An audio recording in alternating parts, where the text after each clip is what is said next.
When I get out of here, I'm going to change my life. I hope that my new life will be good. When I was first freed from Daesh, I was so happy, thank God. And then we arrived in Misrata safely. Now I'm going somewhere new, and I'm very happy.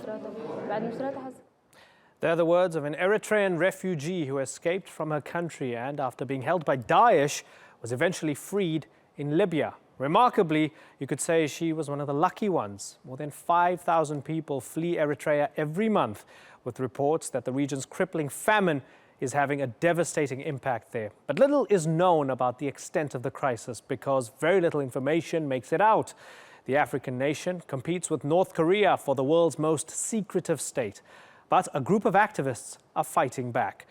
They've helped nurses smuggle out photos of malnourished babies, despite the dangers. They say it's evidence that people are starving, and yet the Eritrean government is accused of refusing all outside help because they don't want to become dependent on foreign aid. I'm joined now by human rights lawyer Daniel McConnell. He was a judge in Eritrea. He's now the head of the Eritrean Law Society in Geneva, and he co-authored The African Garrison State about Eritrea's descent into repression. Thanks so much for joining us, Dr. McConnell. So we know the famine is terrible. There's starvation, cholera outbreaks. Is it absolutely clear that the government is actually rejecting help?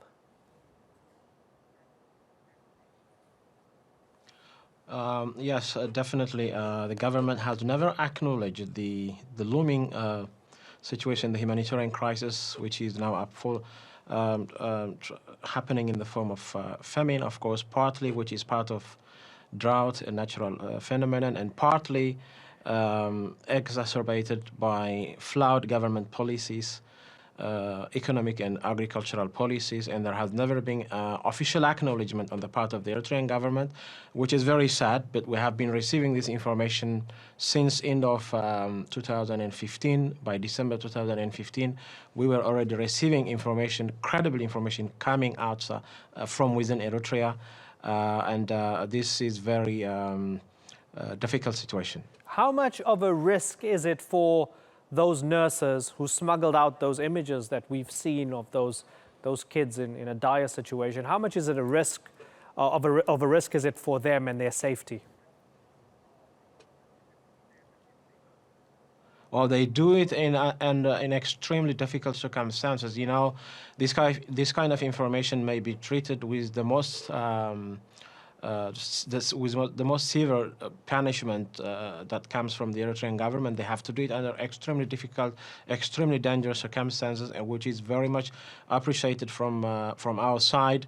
And these are some of the very few sources of our information on what's happening in Eritrea. Perhaps another additional very important element I would like to add, something I should have mentioned at the very beginning, is that although we are now talking about famine, about drought, about some sort of natural disaster, we should also remember that this is a country whose government is now officially accused by the United Nations, or a commission of inquiry mandated by the United Nations, which is now accusing the government of Eritrea of committing crimes against humanity. And we should remember crimes against humanity are one of the most serious crimes of international law, which are punishable by the International Criminal Court. If we add up the latest issue of drought and famine to this factor, it really gets a very sad situation. And that's why we are now calling on the international community to take up its responsibility in trying to alleviate the suffering of the Eritrean people. Yeah, but what about those who would say, if there's suffering and there's starvation and a humanitarian crisis, usually when countries are in trouble, no matter how egregious the regime is, they sometimes let in help, right? But now you have these countries like Eritrea saying, there's no problem here, nothing to see here, don't even give us any help. What about the argument that then that would require some sort of humanitarian intervention, which to Eritrea would mean a military sort of intervention from the outside? That can't go down well, can it? Who's going to be prepared to sort of invade the country to feed starving people? Well, first of all, I think there are other steps that need to be taken before that. And we have been saying this now for a very long period of time. Before we go to some sort of military intervention in the name of humanitarianism or other accepted or not well accepted reasons, there are other steps that need to be taken. First and foremost, we need to recognize that the most responsible individuals for what's happening in Eritrea are a few, I would say, high-ranking government officials, which can be taken as the most responsible, and we should really first focus on them. Other important steps, I said, when I say this, I mean, for example, I can give you examples in the form of targeted sanctions that can be imposed.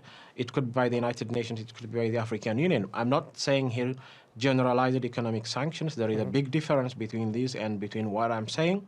But we can, the international community can speak in terms of targeted. Yeah, but you know, they'll turn to the people and they'll say, you see, it's because travel bans. Sorry to interrupt you. Yeah, but they'll turn to the people and say because of Western sanctions, even if it's AU, they'll say it's Western sanctions that are the reason for you starving. We've seen it happen with dictator after dictator all over the world. So it's lose-lose, right? They'll say you're starving because of the West, not because of us. We're your saviors. Yeah. And that's why I'm saying I really want to differentiate between generalized economic sanctions. I don't support them. I'm talking about targeted sanctions, which are focused only on specific individuals, high-ranking government individuals. Daniel McConnell, it's been good to talk to you. Thank you very much for sharing your thoughts with us.